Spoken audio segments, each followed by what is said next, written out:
itu daftar pertanyaannya adalah ada 54 pertanyaan yang ditanyakan oleh penyidik Polda Metro Jaya. Teman-teman media masih setia menunggu hasil pemeriksaan saksi hari ini. Jadi perlu kami sampaikan bahwa kami baru saja melaksanakan pemeriksaan saksi ya.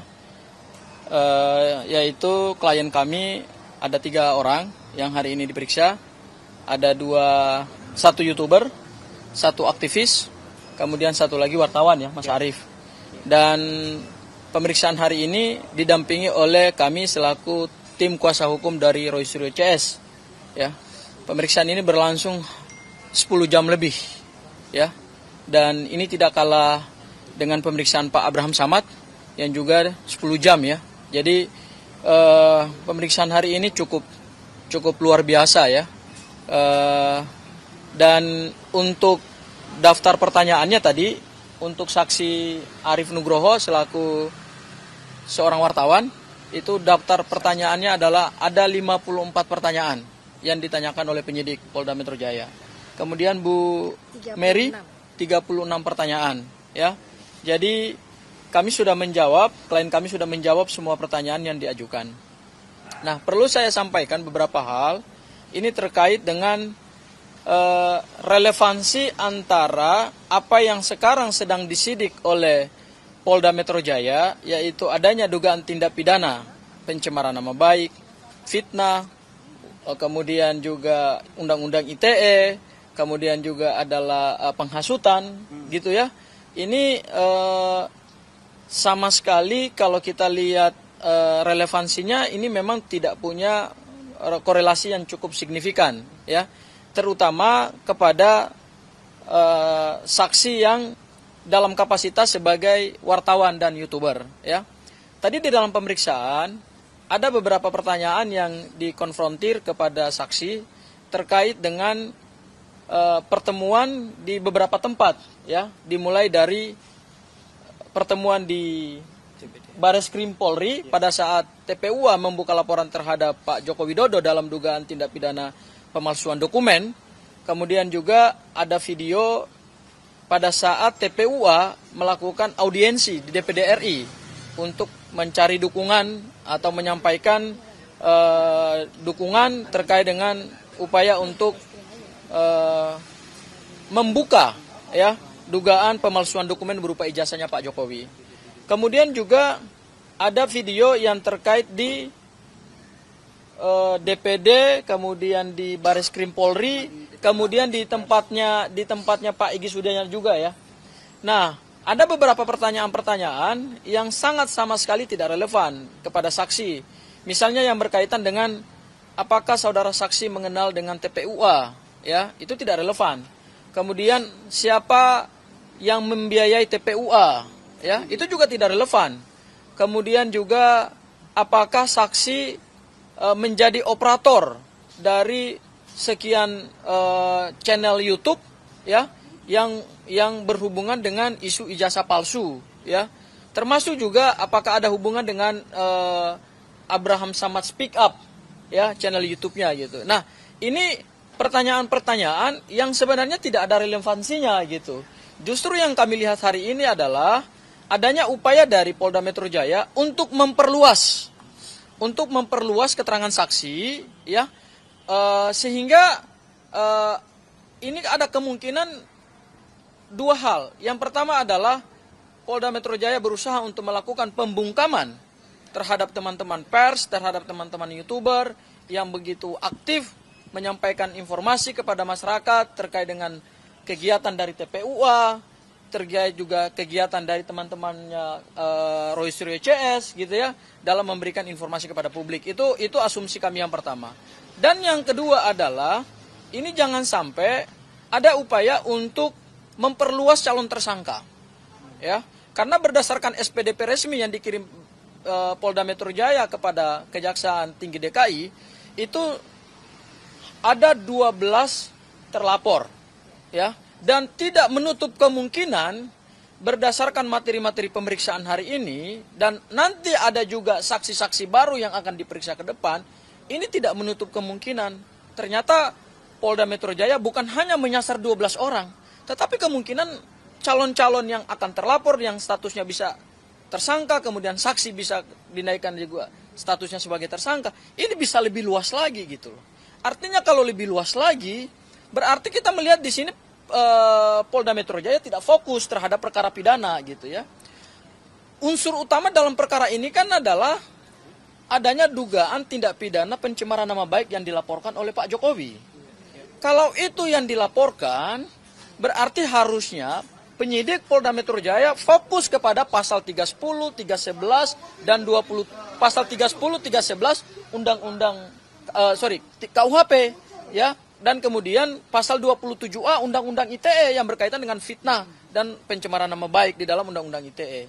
Nah, kalau penyidik mau fokus saja di laporannya Pak Jokowi ya, yang merasa dirinya dihinakan, direndahkan itu ya, menurut saya tidak perlu lagi memperluas saksi gitu ya, klaster saksi.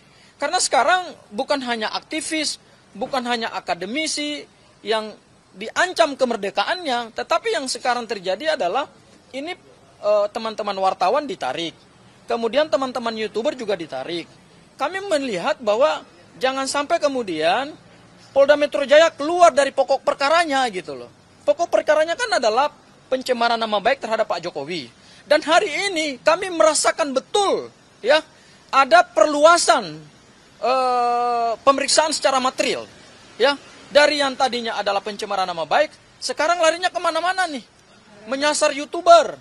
Jadi kalau ada YouTuber mengunggah suatu informasi yang dia rekam di suatu tempat, kemudian itu dianggap melakukan pencemaran, penghinaan, kemudian mengadu domba masyarakat.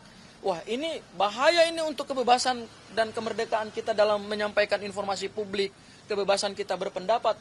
Hari ini kami sebagai kuasa hukum Roy Suryo CS baru merasakan dan melihat materi pemeriksaan.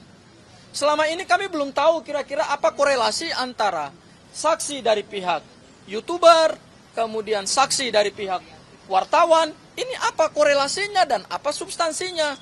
Ternyata hari ini kami baru membaca dan mengalami sendiri proses pemeriksaan itu.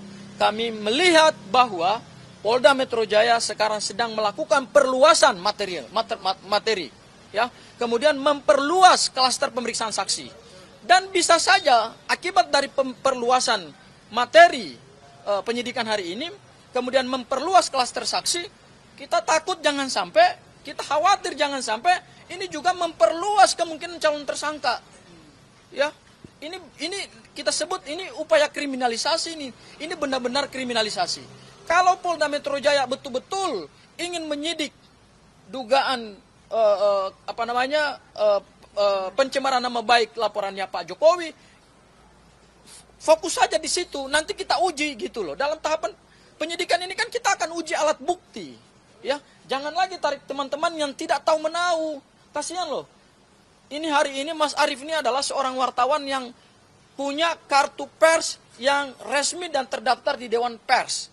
Ya, seharusnya berdasarkan Undang-Undang Nomor 40 tahun 1999 tentang kebebasan pers dan berdasarkan MOU kesepakatan bersama antara Dewan Pers dengan Mabes Polri, Bareskrim Mabes Polri, terhadap teman-teman wartawan, teman-teman YouTuber, itu kan perlu diklarifikasi dulu, tidak ujuk-ujuk langsung dimintai keterangan gitu, terkait dengan berita yang mereka unggah, yang mereka upload gitu, yang mereka sama sekali tidak mengubah isi berita itu, dan mereka tidak dalam kapasitas memberikan pernyataan kepada media gitu. Mereka ini sama seperti teman-teman Kompas, sama seperti teman-teman iNews, sama seperti teman-teman Metro TV, seperti teman-teman TV One, hanya memberitakan saja.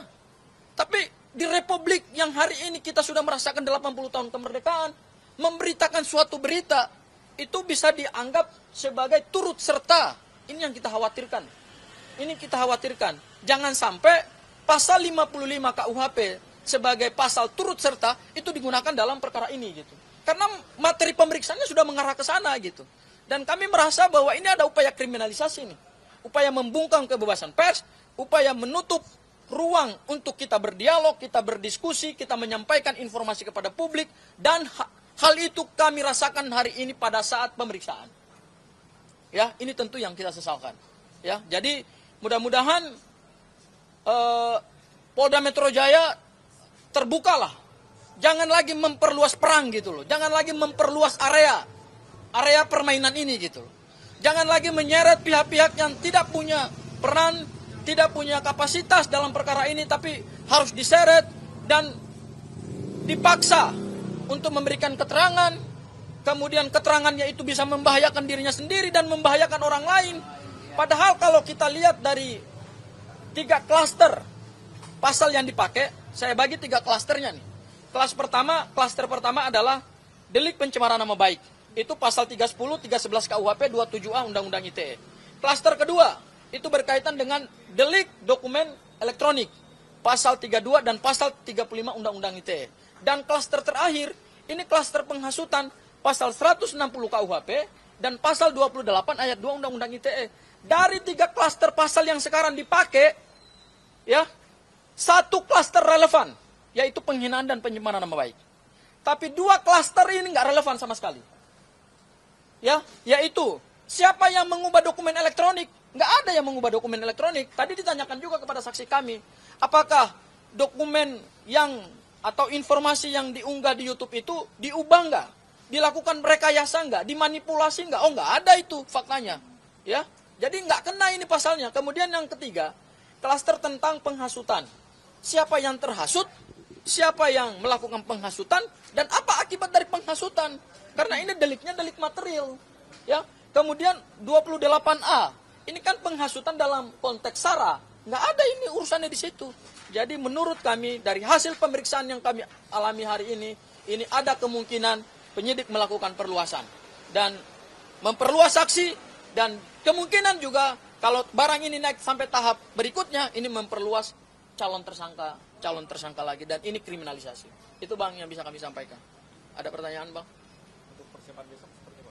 Kalau persiapan besok itu kan jadwalnya Pak Roy Suryo ya, dan Bu Purnia, ya, dan Rizal Padilla. Jadi ada tiga terlapor yang besok akan diperiksa, dan besok juga akan kami dampingi. Ya, kita akan melihat apa materi yang akan mereka jalani gitu loh, atau materi apa yang akan ditanyakan kepada penyidik kepada mereka gitu. Tapi yang bisa kami update adalah hari ini pertanyaannya seperti itu.